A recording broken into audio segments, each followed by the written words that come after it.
divided by your height in square meters. And here we can also use it, we can also characterize it using this chart. So here you can see on the chart that underweight in yellow is marked by a BMI of below 18. A BMI between 18 to 25 is classified as normal weight, and that's in green. A BMI over 25 here in orange is classified as overweight, and a BMI of over 30 is classified as obese.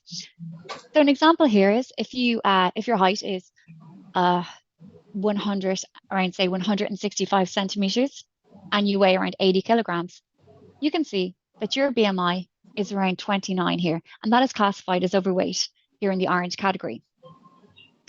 Now, body mass index is quite a rough, a crude measurement, so it's always good to have other measurements to really look at what body composition is. And waist circumference is a really excellent measure here.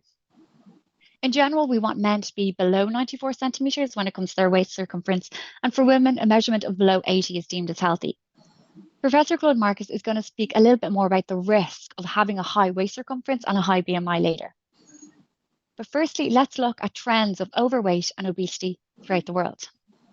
So according to the World Health Organization, worldwide adult obesity has doubled since 1990. And very worryingly, adolescent obesity has quadrupled since that time period.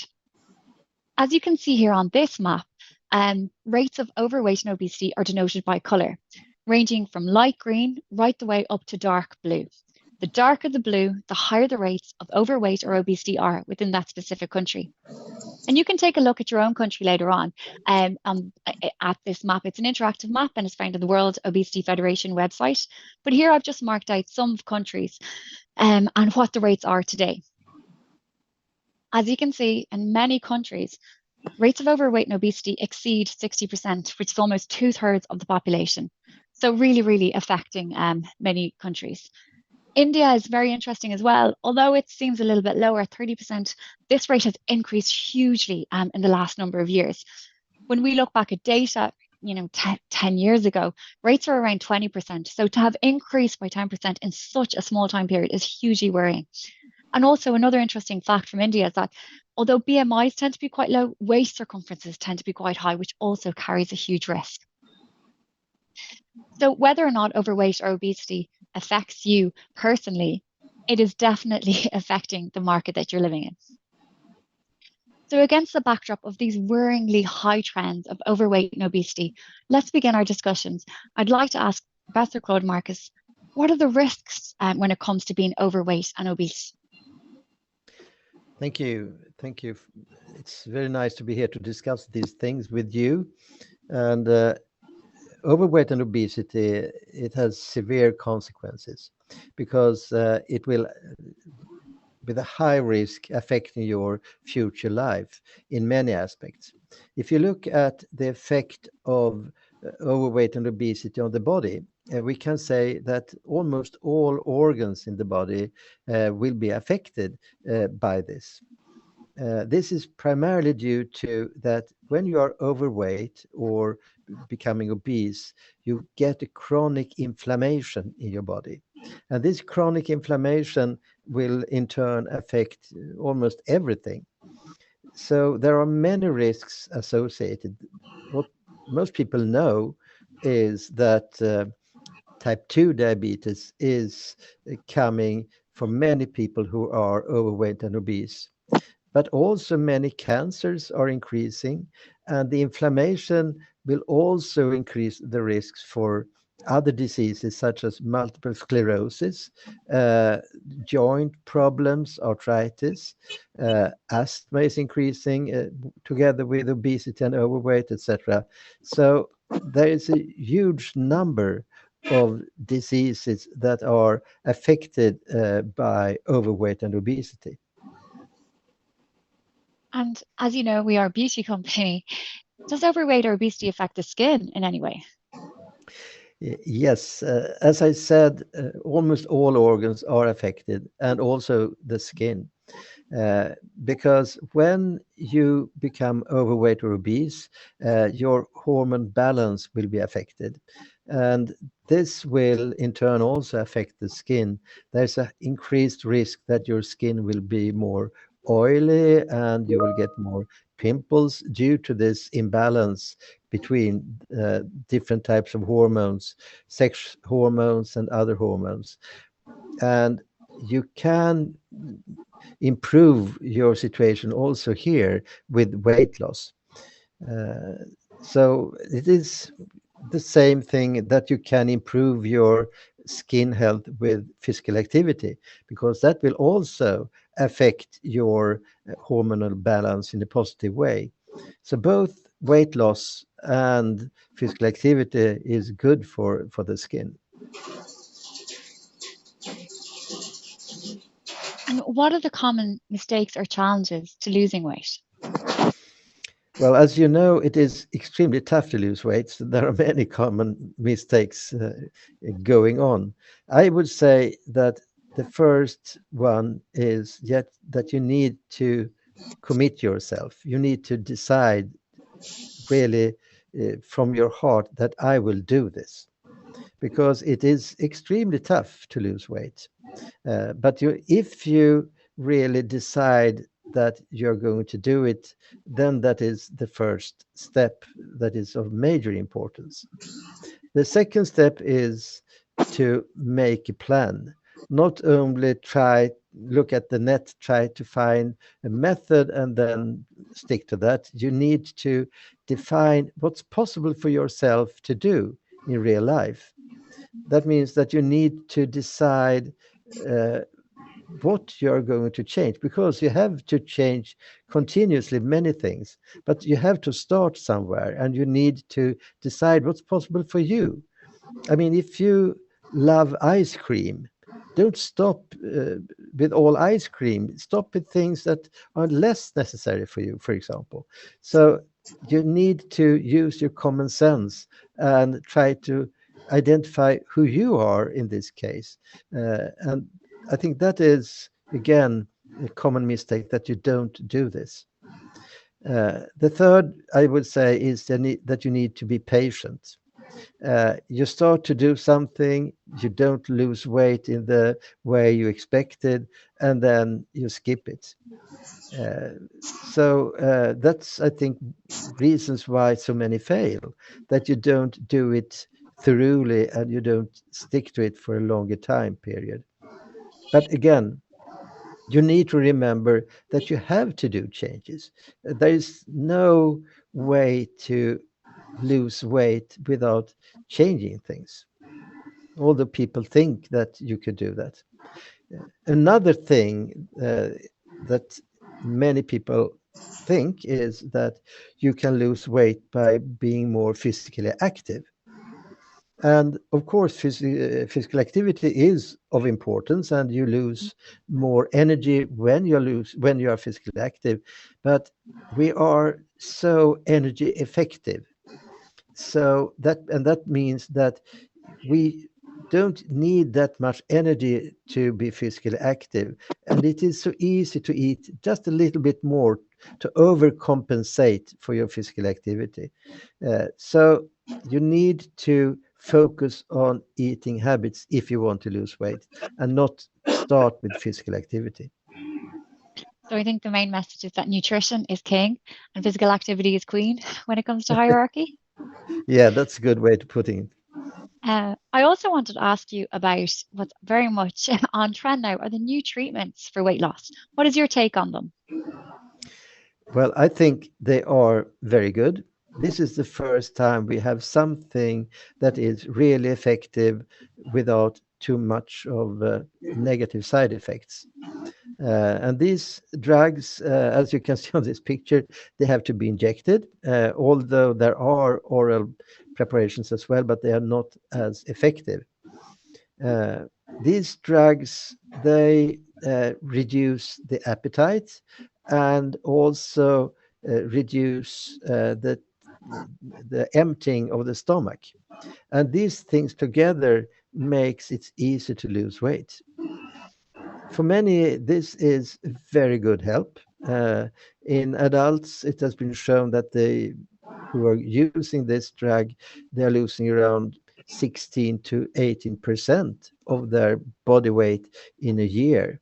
And that is amazing. That means that for many people who consider weight surgery, this can replace it.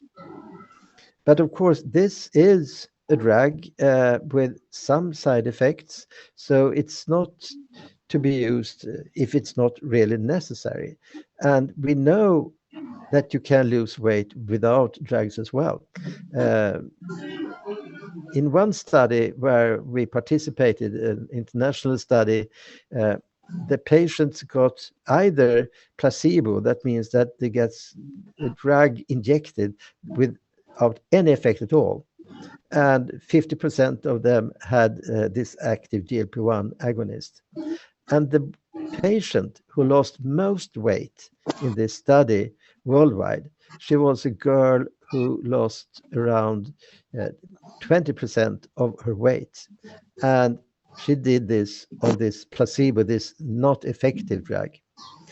We were a little bit concerned first that she should be angry and felt that we had fooled her in any way, but no, she was extremely happy. She did this herself without any drug, and that I think can tell you something, that it is possible to lose weight if you really believe in it without any drugs. But again, the combination of this will and the drug is good help for many people.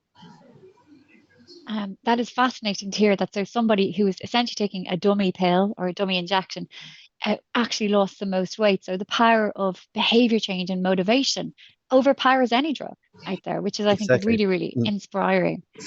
And can you tell me a little bit about weight regain on these drugs? People lose weight, but do they keep the weight off? No, I think that is the major concern with all types of weight loss, that there is a risk that you gain weight when you stop doing what is done to lose weight. And you can see that when you stop these drugs, that patients increase their weight during the year after. 60% of the weight is regained after 1 year. So that is extremely disappointing. That means that you need to do something more, not only taking this drug, you need to change your behavior, unless it is meaningless to use this drug. So you need to combine it with other things as well. But again, that is the problem also after bariatric surgery or obesity surgery, that you increase weight some years after surgery. So this is common for all types of weight loss. And I suppose then that leads on to my next question. What are your top tips for weight loss that actually lasts? Well, that is a tough one, as we know that many people gain weight again. I would say that one of the major things is that you have to change your daily life. You have to do things differently than you did before, and you need to stick to that. Otherwise, you will sooner or later gain weight again. And one way to really check this, it is to follow your weight. That means daily weight measurements. And this is extremely good, because then you see if you have an upward trend that you need to stop. The other thing that is extremely important is the most boring things, that you need to live in a consistent way. You need to eat the same time every day. You need to do this throughout the week, because when you have this regularity, you have much easier to handle your appetite, because we are programmed to become hungry when we are supposed to eat. And that means that if we're not eating then at that time, then there's a risk that we overcompensate by eating more. So we really lose our control if we don't have these regular meals. So I would say that these two things, check your weight daily and stick to your meal plan. You don't need to decide before if you're going to eat 3 times a day, 2 times a day, or 5 times a day. The thing is that you need to do this in a consistent way.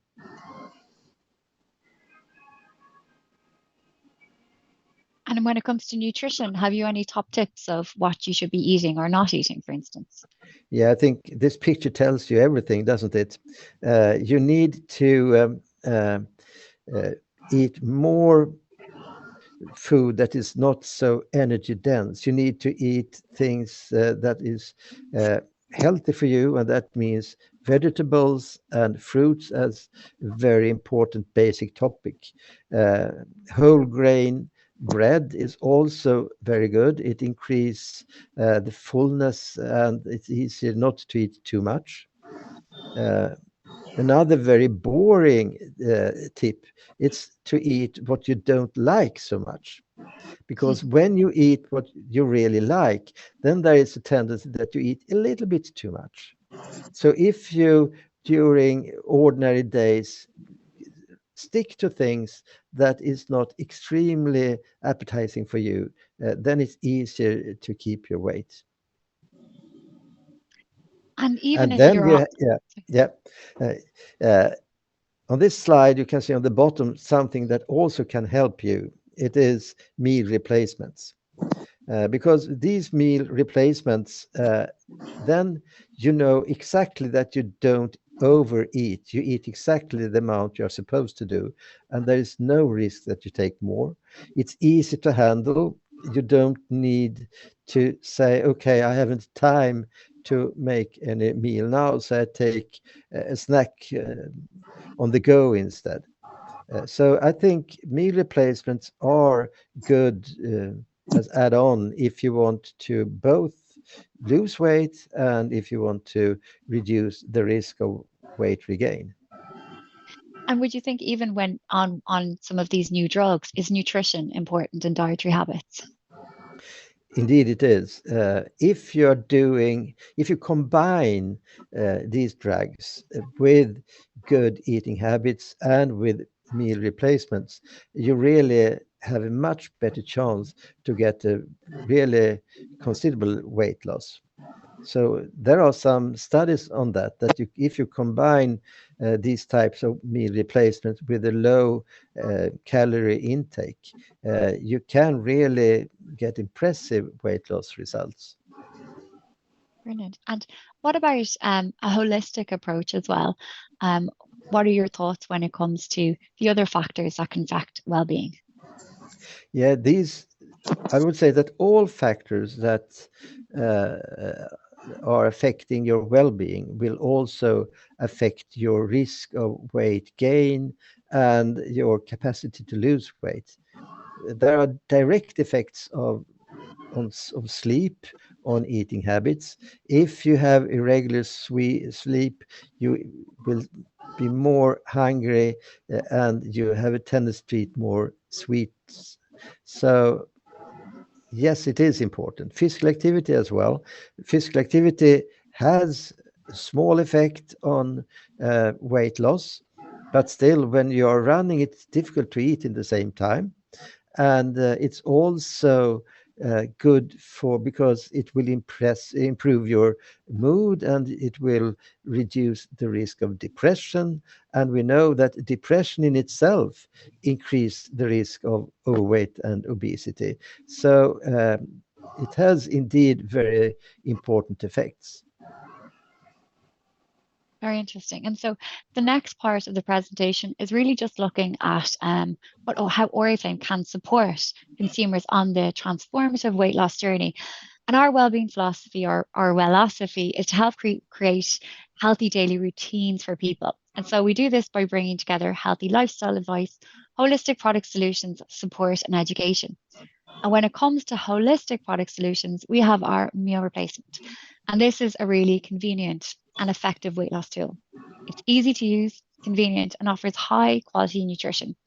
Depending on your weight goals, it replaces 1 to 2 of your 3 main meals per day. Professor Markos, you spoke a little bit about meal replacements previously. Can I ask you, how do they help people to lose weight? They are important. There are lots of evidence about that, that if you combine a more healthy lifestyle with meal replacements, you have a better chance to be successful in the weight loss. And it's quite natural that it is so, because there is no risk of overeating. Otherwise, whenever you eat, there is a risk that you eat more than you are supposed to do. But here you have a portion, you have exactly what you need. You know that the content is good for you. You know the balance of it is good. So you don't need to think, maybe I should take something more so I really cover my need of vitamins, etc. You don't need to think that.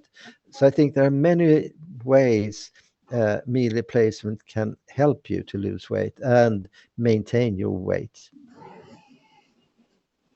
Brilliant, thank you. And I think one of the main issues as well on a weight loss diet is people not eating enough vitamins and minerals, and then this can lead to deficiencies.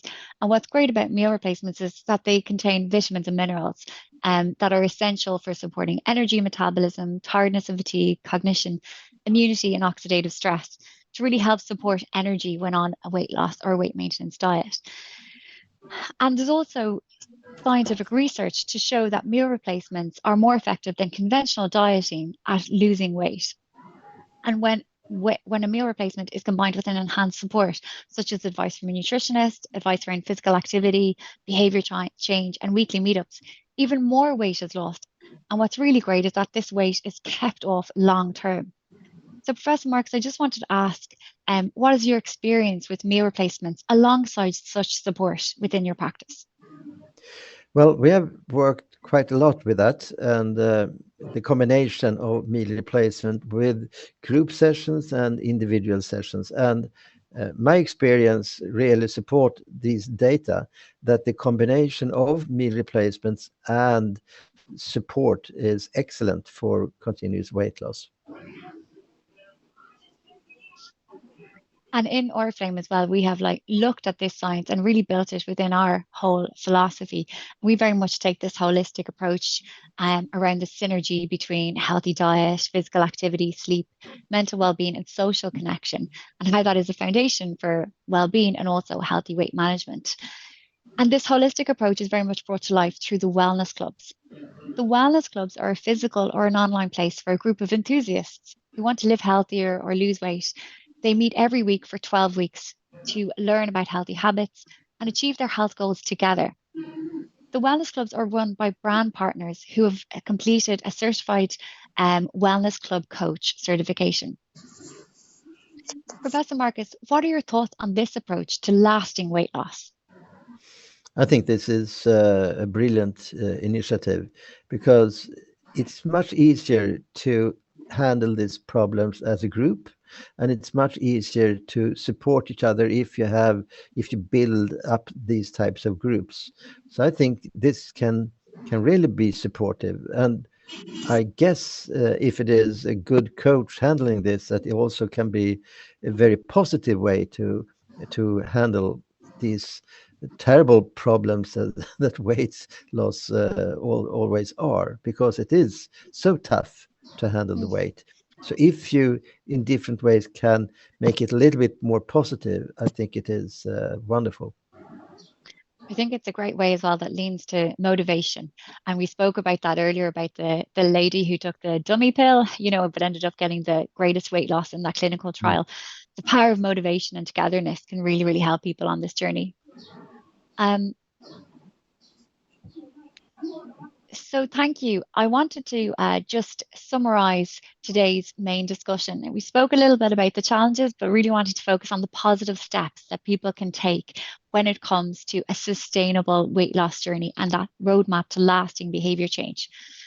So we know that regularity and consistency is key. Optimal nutrition as well, high protein, high fiber to help enhance satiety. Meal replacements can be a really convenient way here too, whether or not you are using any of those new medications. And then, of course, the holistic approach, which encompasses physical activity, sleep, mental well-being, social and community, are really key to help that behavior change last, and so that that new lifestyle is really implemented long term. Professor Marcus, do you have any final thoughts? Well, I would say again, to lose weight is very difficult. It's tough for everybody. So you need to be patient. You need to understand that it takes time. And also remember that when you fail, when it doesn't go in the right direction, then it is also a chance to learn something. From that, you maybe the next time you're trying to do a weight loss program in one way or another, you have learned what didn't work for you. And that can be something that you can use. So be patient, work for the long term, and try again when you are motivated. Thank you so much, Professor Marcus, for sharing your time today and sharing that really, really valuable insight for us. I know I've definitely learned a lot, and I feel extremely motivated for everyone who's joined the call today. Thank you very much. Before anyone hangs up, I'd like to please ask you all to fill out a survey as well. We really value your feedback. I promise this shall be very, very short. So if you can click on the link and submit that survey, it would be really appreciated. I'm also really excited to promote the next Oriflame Talks, which will be on in 2 weeks' time, April 3rd, same day, same time, so Wednesday, 3 o'clock Central European Time, and it will be hosted by Luis and Carolina, and they will be hosting the Oriflame Sharing App Masterclass. Thank you everyone for your time today, and thank you again to Professor Claude Marcus. Bye now.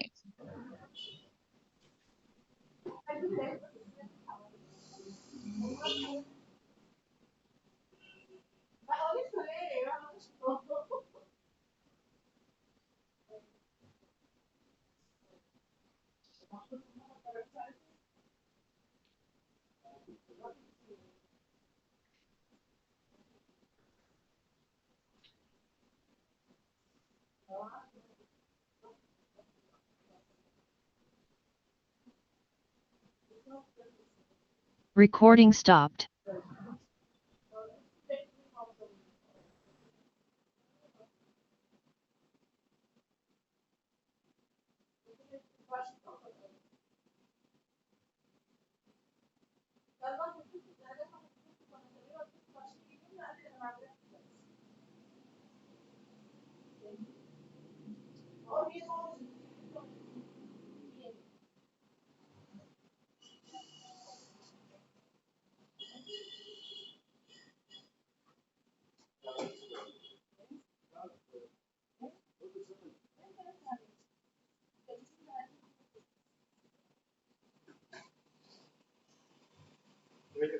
هكلم تاني.